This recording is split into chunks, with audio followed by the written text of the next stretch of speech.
There's no bad day. So, as we had our respected president at the back, Malem, also how he was telling us about the World Cup in Guinea. I told him there's no World Cup in Guinea because he don't watch soccer. Assalamu alaikum wa rahmatullahi wa barakatuh. My name is Adam Banda. I'm from Malawi. I'm staying in Pietermaritzburg. Islamic organizations.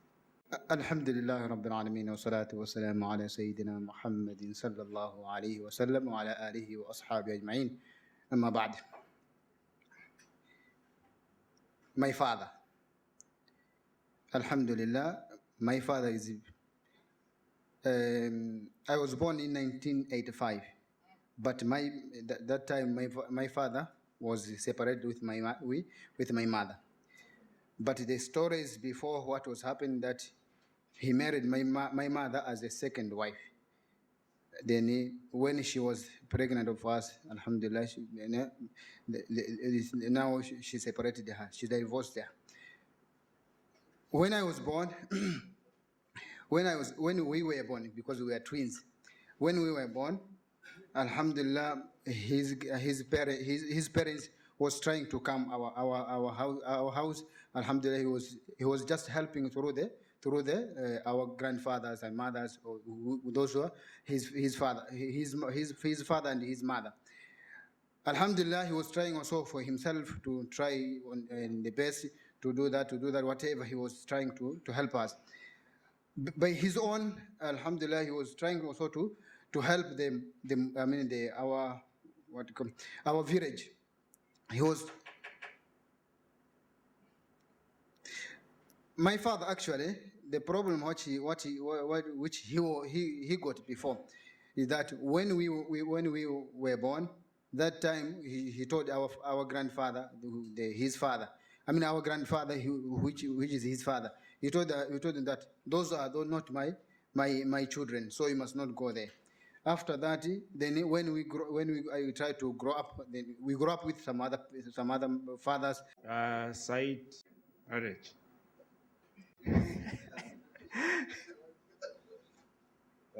Okay.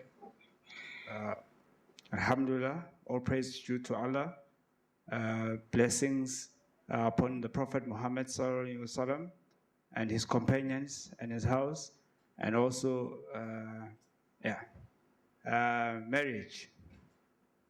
I think marriage is a good thing. First thing, marriage, it grounds one. In the Holy Quran, in chapter Nisa, verse 30, verse 30 says, all men, all who believing men, must lower their gazes and safeguard their modesty. And also in chapter Nisa, verse 31, also says, all you believing women, you must also guide your modesty and lower your gaze. Marriage, first thing, marriage is a good thing. It will safeguard you from all the calamities that are in this world. It will also, it's also an order for us, so that when you get married, you can also increase and reproduce in this world. And also as a Muslim, it's better for you to get married, because there's a lot of temptations out there, the girls out here. And also marriage is good because it makes you travel. When you're married, you can travel easily. When you're married, you can have a good house. When you're married, you can have a good family. When you're married, most of the time you're happy when you're married, because you don't do everything on your own. When you're married, marriage. I don't like marriage, because marriage, it's as if you're in jail. Marriage, everything you must do, you must consult. I'm not the type of person who needs to consult, because I believe that I was born alone, I'll die alone. So now, every time when you're married, you have to come back home, you have to report. I don't like reporting that I'm doing this. Even with my own money, I've worked my own money, I've studied on my own, went to the best universities, studied, Now I have to share my wealth with someone else who never studied, who never went to university. So marriage is not good because you have to share everything. You know, sometimes you have to lie. You know, so marriage is not. I wouldn't recommend it for someone, but as Muslims, you must get married. Marriage also has a lot of problems because you must choose who to marry. You don't have to just marry anyone. You must choose the perfect person. So if you choose the wrong person, you'll have problems. You know, I know some stories in Swaziland where someone gets married to a family and the family rejects the husband. So now you're only married on the outside. Assalamu alaikum. I'm Musa from Swaziland, black color. Bismillahirrahmanirrahim. Alhamdulillahi Rabbil Alamin. Wa salatu wa salamu ala ashrafil anbiya'i wal mursalin. Sayyidina wa habibina wa shafina wa maulana Muhammad sallallahu alaihi wa sallam wa ala alihi wa sahbihi ajma'in. Amma ba'd. Black color. They say black is beautiful. I do agree. Black is indeed beautiful. When you think of black, you would look at the history of Islam. You will find that the first muadhin was a black man. Besides being a black man, there are so many good things about black, even though in most cases it is taken in the opposite. As I can see, my brother over there is wearing a lovely jubba, which is black in color. If I'm looking around, I can see quite a number of blacks. Even the shoes that we wear, the best shoe is a black color. You look at our hair, most of us Africans, we have nice black hair. So black is beautiful. You look at our sisters, in most cases, what they cover themselves with, the hijab and this other one which only shows the eyes. In most cases, for it to be beautiful, it's mostly black. So black is beautiful. Thank you. Black is normally associated with very bad things. Especially, I'm sure, is for whites to subjugate us blacks.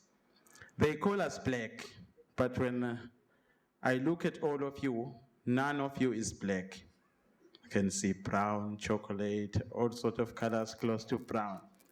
But we are referred to as blacks.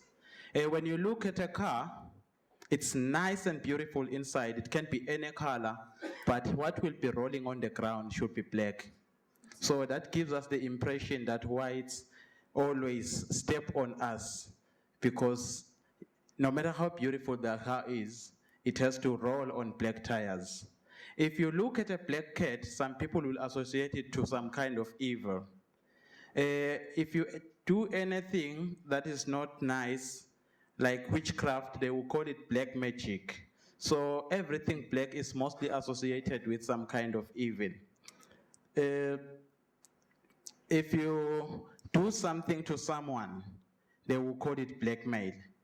Why they call it blackmail? So because it's something bad. So if it's bad, it has to do with black. So that gives us, who are called blacks, the impression that black is something to do with evil and bad things.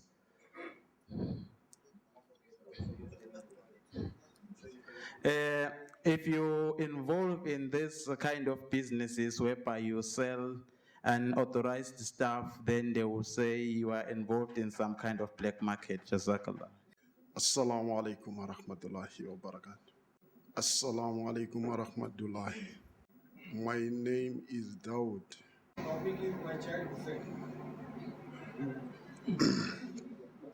My child is Hussein. He was born in 1999. At his young age, when he was got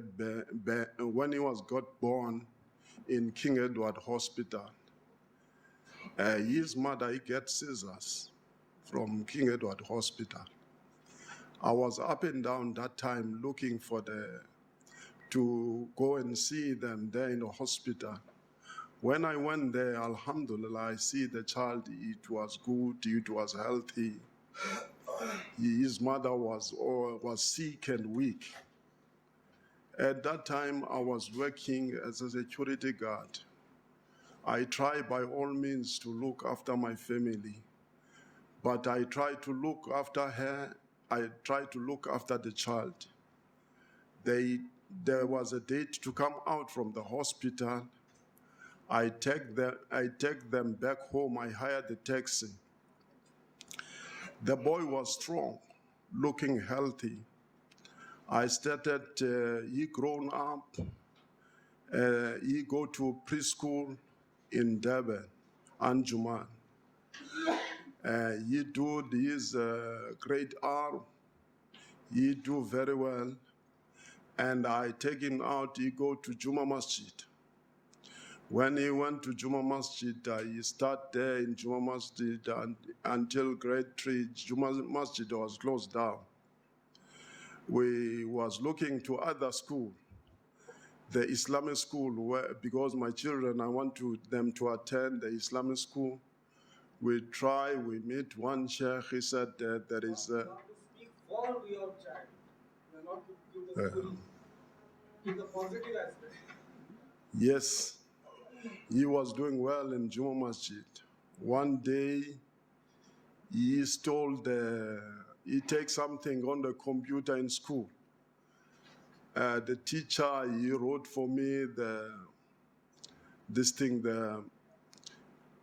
letter, he called me at school, I say, but in the report on the school, they say my child is very good, is a good listener, is a respected child. When I went there, I also talked to the teacher, I say, yes, my child, I think it's a negligence.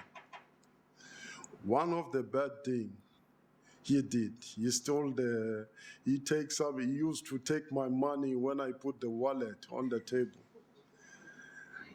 One day I saw him doing that. I say, no, that is not a good life. If you become growing up, you're gonna steal big things. You become a thief. Really, he listened to me. He liked to play in the school. I went one day, he said he doesn't want to attend the classes. I also disciplined him on that. He liked to go around, come late at home. I also discipline about that. I say, no, the child is not supposed to do like that. Assalamu alaikum wa rahmatullahi wa barakatuh. The topic is about the elders. See, actually, the good thing about the elders, as my own, I like to stay with the elders because they never show you a bad way of growing. They're always giving you how to be a man and how to behave in front of elders or how to talk with others. So one day I was sitting with a drunkard. He was drunk, but the way he speaks nicely. He was showing me good things. He told me that as a man, if I want to choose to get married, so they like to teach about marrying stuff and everything. So as a man, if I want to get married, I must go look for a good wife with some qualities of being a woman who can stay at home, cook for you, do stuff for you, do washing, not the one who goes for parties and kind of stuff. So the bad thing about elders, when they get mad at you, they can do stuff that's they can do stuff that will make you feel angry, like cheeking at you and slapping at you and telling you go do this and that. So this one time I went to my mother. My mother was angry, so I didn't realize that my mother is angry at that time. So I asked her, Mom, can I have 100 rand? So she started swearing at me, and she even gave me a hiding, said, "Why?" in my face. So I cried, "Mom, why are you doing this? Because I'm asking money for you." She said, "You must time the way how you ask money from people, because I'm in a bad mood now. So for you to just come and ask money, it's not right in this time. So she gave me 200 rand. So I realized that she was not mad at me. Something made her mad until she had to slap me. Assalamu alaikum. My name is Saad Ibrahim.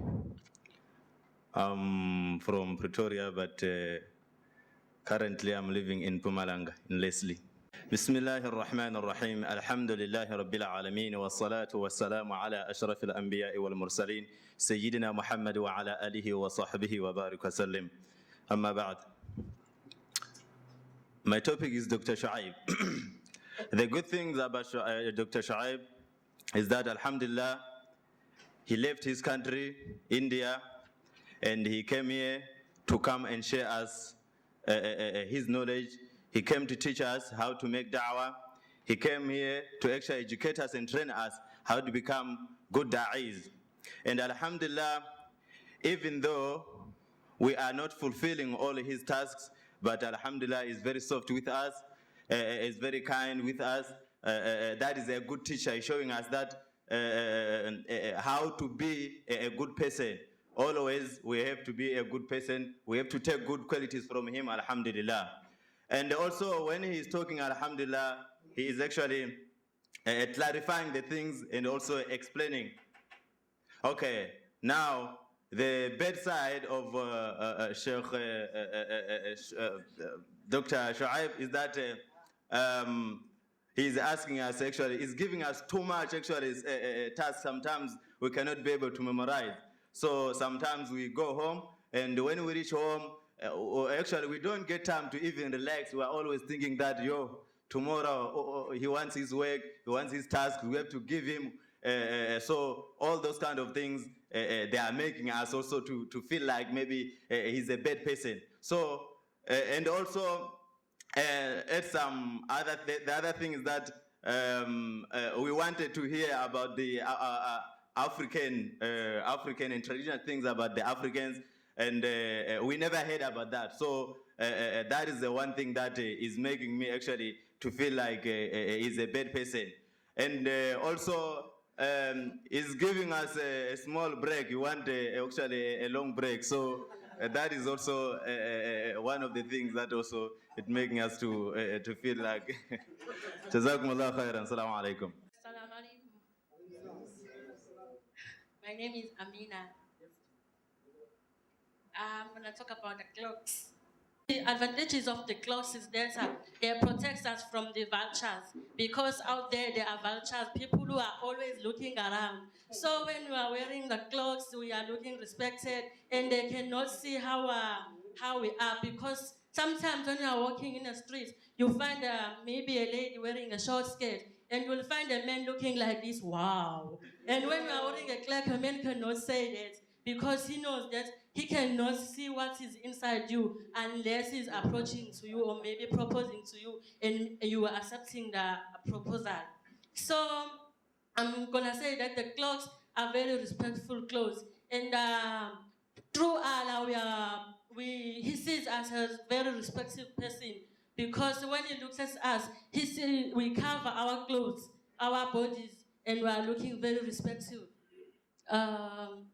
Another advantage of clothes is that how can I put this? Is that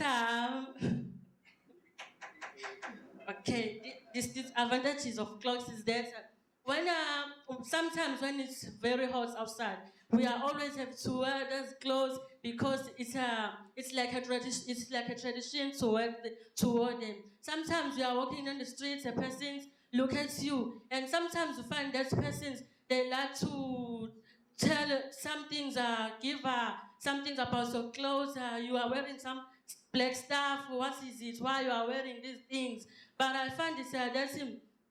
Unless you've got a knowledge of why you are wearing this, you have not to take what other people are saying. And some other time, I can give an example like at my home when I'm making a salah, maybe during one, and I have to put my clothes on.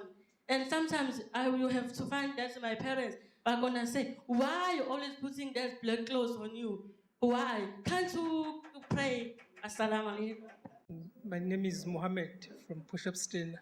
Assalamu alaikum. As far as I'm concerned, my topic is about unemployment.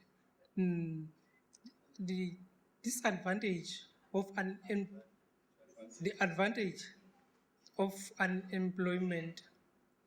The advantage of unemployment is used to, because unemployment is high. Why? Because most of people are not have that qualification. So unemployment sometimes used to make or motivate people to see the necessity of being study. Because wherever a person go to look some job somewhere else, the first question to ask, what qualification you got? So that is why unemployment is so high. Why people are not educated.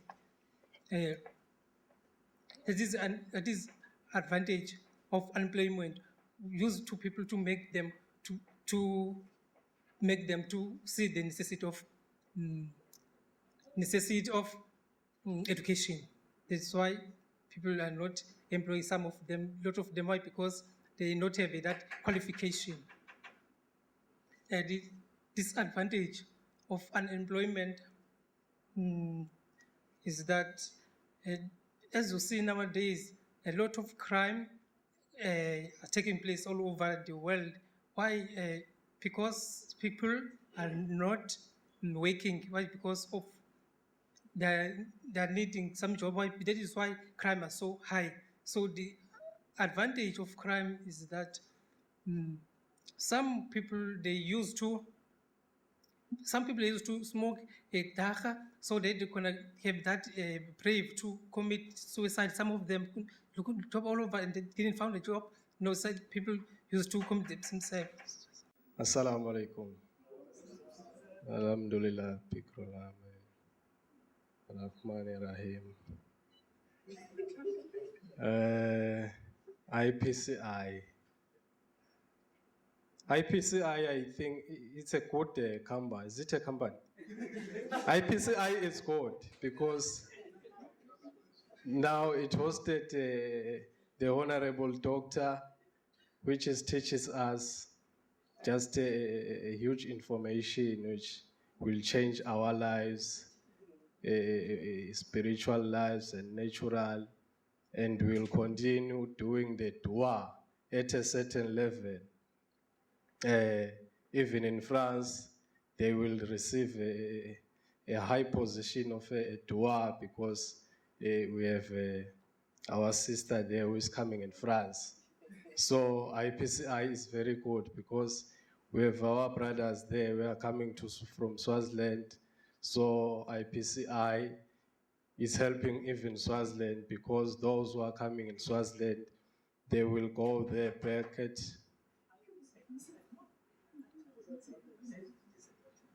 IPCI. IPCI is full of knowledge, but you find that the knowledge is too high to grasp because our minds are not the same. So we are slow learners like me, who am Isa. I forgot to say my name. So we get our homework, mock homeworks, and even I didn't even read one book there. So IPCI is full of knowledge. So hey, I don't know, but IPCI it's disadvantages. Disadvantages of IPCI is because we have to learn and focus. So and to be away from a home is very difficult because IPCI.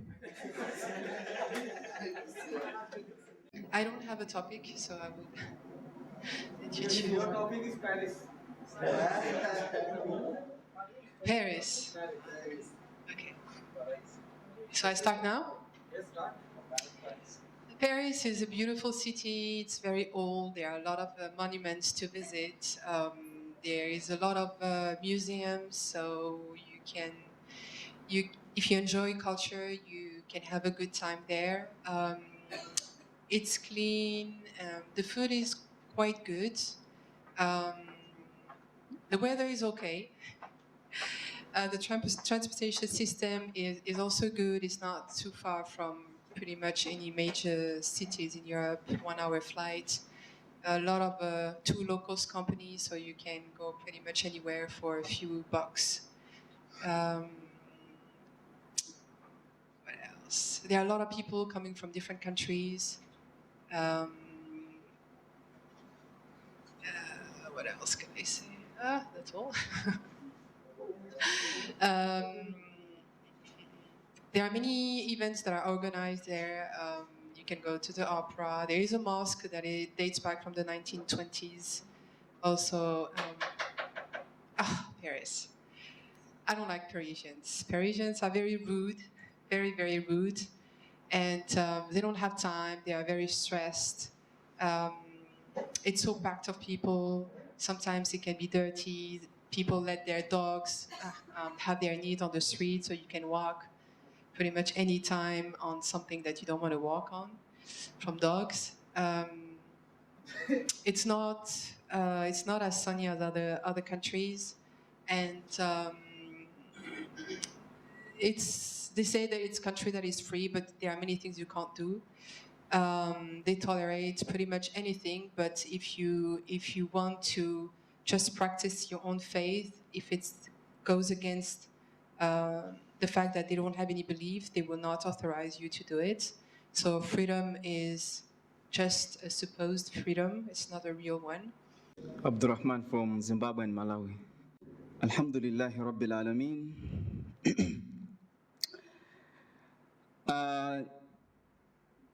The late Sheikh Ahmed Deedat, may Allah's mercy be upon him. He was very good person in terms of dawah, calling the non-Muslims to Islam, conveying the message of Islam to those people who are not Muslims. He was very powerful in terms of doing some debates and dialogues with those evangelists and pastors and the Christian leaders. And another thing which is very good and I like much from him is that his dressing style.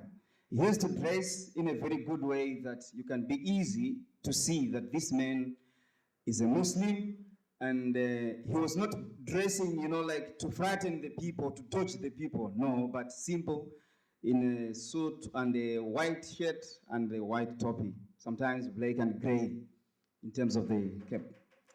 But now, in terms of being asked a question, sometimes he was a short-tempered man. If someone is asking what you have already explained, he used to shout at that person as if he was not even attending the program. So in terms of the heart, he was very hard in terms of, like talking to the people. Another thing is that he was a very, in terms of some ways, he was giving some ways that, you need also maybe like to be strong in terms of, the language, English. You need to know that English. Some ways they were very hard. Assalamu alaikum wa rahmatullahi wa barakatuh.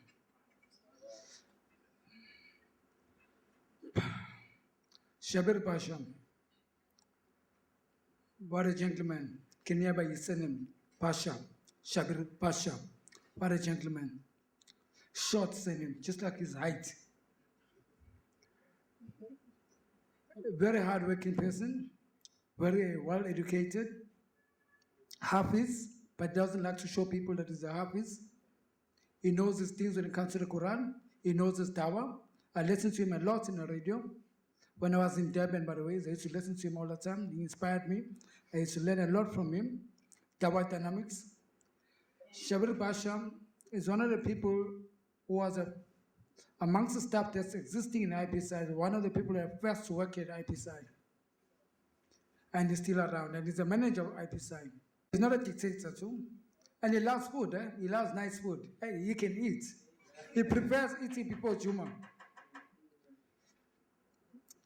Shabir Pasha.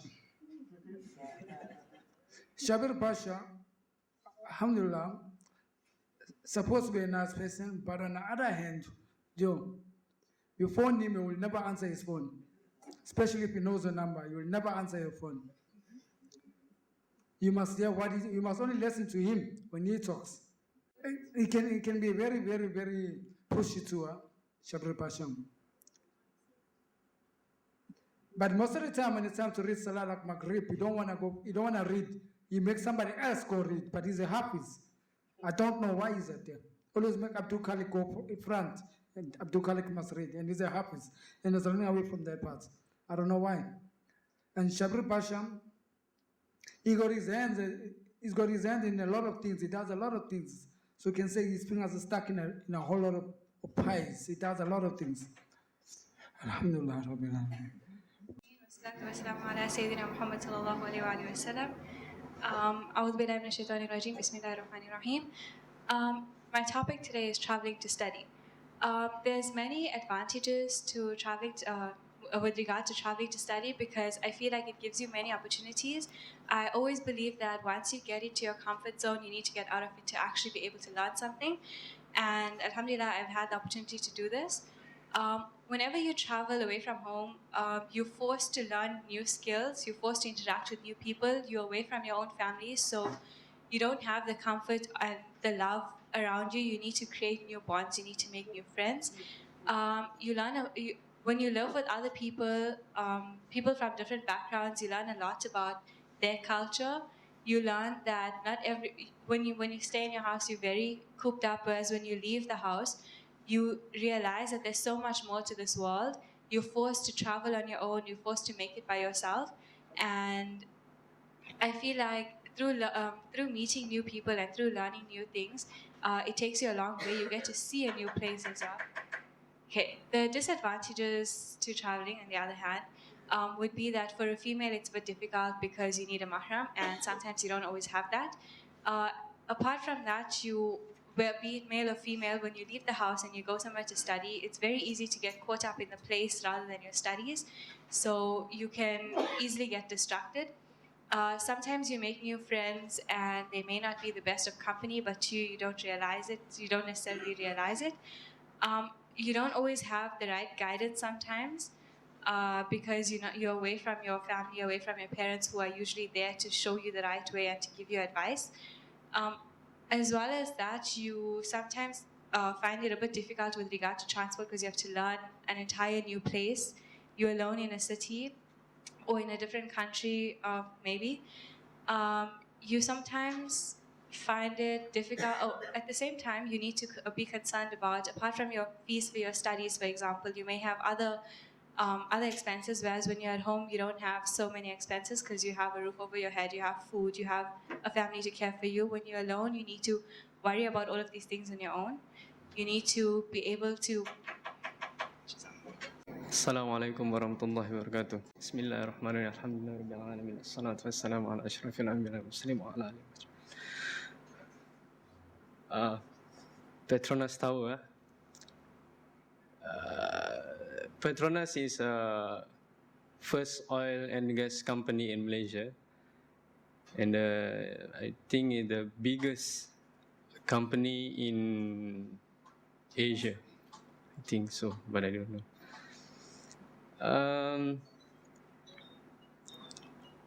It's actually that tower is Kuala Lumpur Convention Center, but inside that tower there is Petronas company inside. I forgot. It actually finished the construction on 1998 during the third Prime Minister of Malaysia, Tun Dr. Mahathir Mohamad. I don't know why I don't like Petronas, because I don't have any facts that against Petronas. There's my Malaysian proud. Petronas, okay, I got one. Nowadays, because of gas price is going down, so that big company, they chase many. Thank you very much. Peace and blessing upon Prophet Muhammad and his entire ummah and his family. Amen. Doing one-to-one dawah is much more easier than talking to the entire crowd. That's for sure. One-to-one dawah is much more easy because you get attention of especially one person. Doing one-to-one dawah, you can, if you're psychologically fast, you can try to figure out the person, what he expects, what questions he expects from you, and how much easier it is to break him down or break him or her down into getting him to hear you. One-to-one dawah works great in the sense that you get straight to the point. You don't beat around the bush, and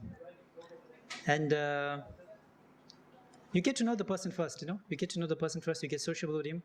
You talk to him first. When you go up to a person, you can't just go straight away and speak about God and stuff usually, because you don't know what his background is. First, you go up with having a conversation with him. Most probably ask him, talk about fashion. You like his shirt. Where you bought the shirt from? Hey, I'd like to get a shirt. So where you live? Okay. The negativity of one-to-one dawah is sometimes you meet up with some sketchy characters. You don't judge them, right? You can't just go up to anybody and just give dawah to.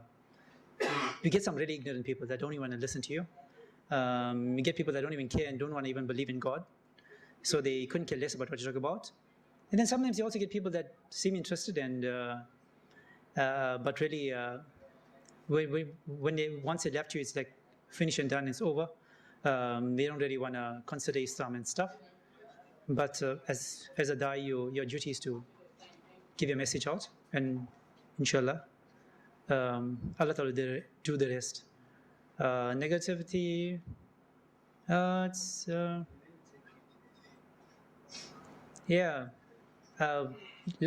you usually got 3 months best tops to get to the character and put it into him. Okay, My name is Lukman. A lot of poor people are humble people in life. They don't have the tendencies of showing off, being boast about their achievements and what they have. They're not really materialistic people. They like to just go along and adapt to whatever situation they find themselves in. Okay, the disadvantages about being poor. Poor people, a lot of times they are taken advantage of by those who are in power, those who have more in life, those who have, say, more money. They find themselves being subjected to a lot of discrimination about their situations, about their conditions, about where they live, their background, where they come from. They find themselves facing a lot of hardship in life, having to adapt to sometimes even very extreme conditions for a human being to live under. Yeah, pretty much life for them is hard. Yusuf Siromo from Vol Triangle in Joburg.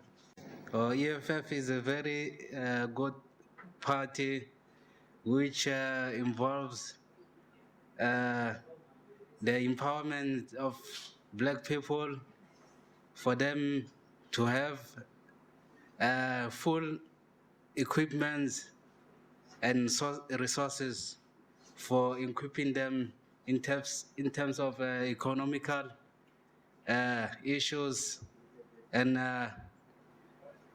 business as well, to make sure that the upcoming generation of black people, they will not suffer on the hands of white people, which they have ruled the country since the time of apartheid.